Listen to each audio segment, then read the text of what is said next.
Hello दोस्तों, नमस्ते और आप सभी का स्वागत करते हैं कि आपका रिजल्ट जो है बीई सवार का एमएससी पीजी का एग्ज़ाम जो हुआ था 19 जुलाई को, वो आपका रिजल्ट जो है आपका रिजल्ट जारी कर दिया गया था 24 जुलाई को।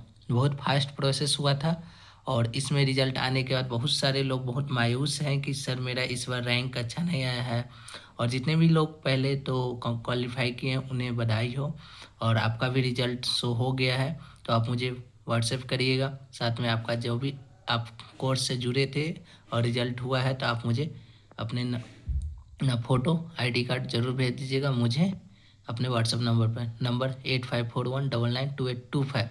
अब हम यहाँ पर बात कर रहे हैं क्या सर बीई सवार के काउंसलिंग है उसमें अटेंड करना चाहिए या नहीं करना चाहिए, कितने रैंक तक सीट मिलेगा, ये सारी चीज़ों के बारे में जानकारी देंगे। लेकिन उससे पहले समझिए कि क्या है।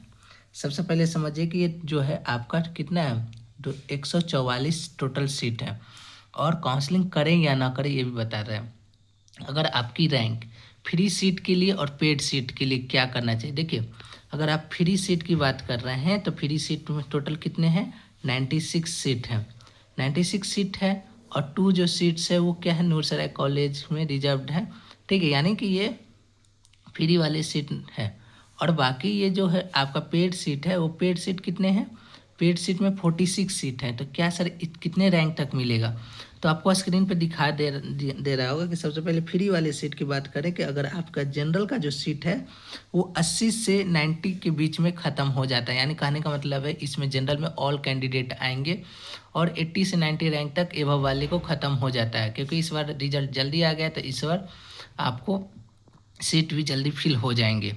साथ में काउंसलिंग का डेट जो है 6 और 7 को है। तो इसलिए आपको अगर ये रैंक अगर आपका, क्योंकि अभी जो रैंक जो दिया गया है वो सिर्फ जनरल रैंक दिया गया है, आपको कैटेगरी रैंक शो नहीं करते हैं, वो काउंसलिंग के वक्त पता चलता है।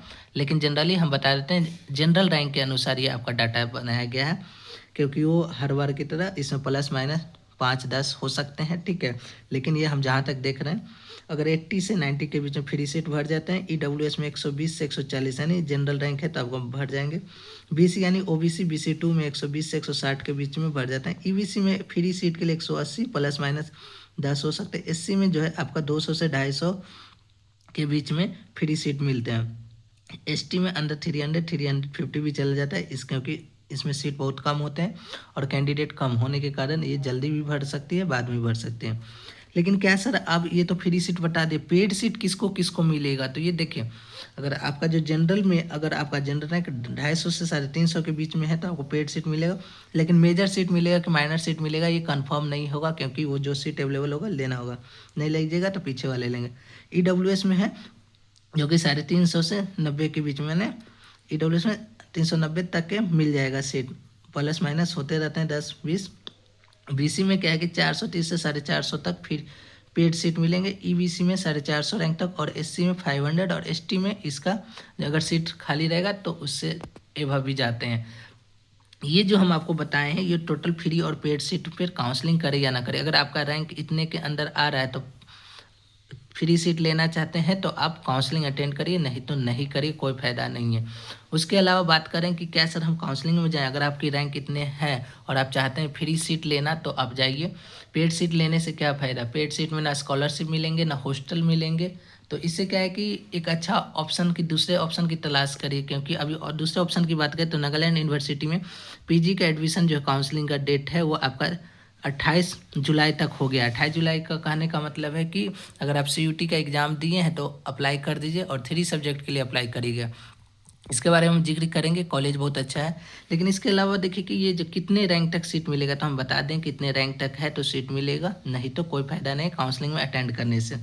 पेड सीट लेना चाहिए, पेड सीट हम कहेंगे कभी भी नहीं लेना चाहिए, क्योंकि आप इतने अच्छे से मेहनत से पढ़ाई किए हैं तो आपको फ्री सीट पर ही चाहिए। आईसीआर का भी काउंसलिंग है वो करवाइएगा। अभी से इम्फाल का फॉर्म आने वाला है इस वीक में और आपका एग्ज़ाम जो है अगस्त के 2-3 वीक में होने वाला है। जैसे ही फॉर्म आएगा हम अपडेट कर देंगे और वहाँ पे और आसानी से सीट मिल जाते हैं।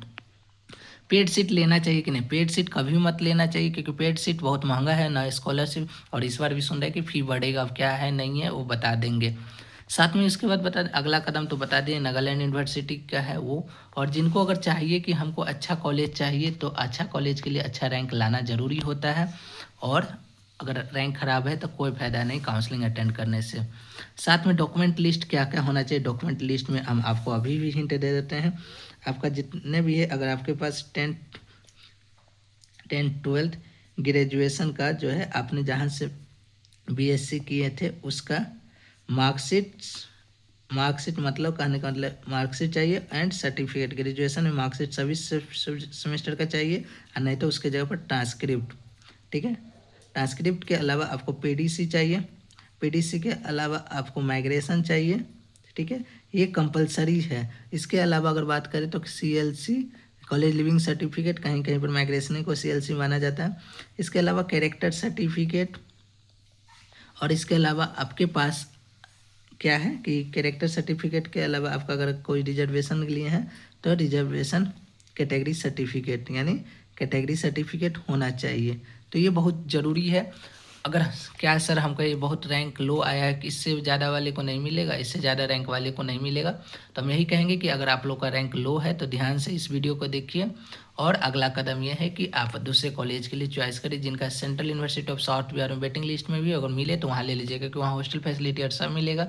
साथ में इसके अलावा बात करें नागालैंड यूनिवर्सिटी, तो नागालैंड यूनिवर्सिटी बहुत अच्छा है। अगर आप CUT PG का एग्जाम दिए हैं तो 28 जुलाई तक आप फॉर्म अप्लाई कर सकते हैं काउंसलिंग, और उसका सारा प्रोसेस ऑनलाइन होगा। वहाँ पर कैसे पहुँचेंगे नहीं पहुँचेंगे ये हम आपको वीडियो में बता देंगे। ठीक है, टेंशन फ्री रहिए और अप्लाई करिए। जिनका रिजल्ट हुआ अच्छा हुआ, जिनका नहीं हुआ उन्हें कोई दिक्कत नहीं, घबराने की बात नहीं। अभी CU इम्फाल का भी फॉर्म आने वाला है, तो ये सारी चीज़ों पर अपॉर्चुनिटी खोना मत। ठीक है, तो आज के लिए इतना ही, फिर मिलेंगे, बाय बाय।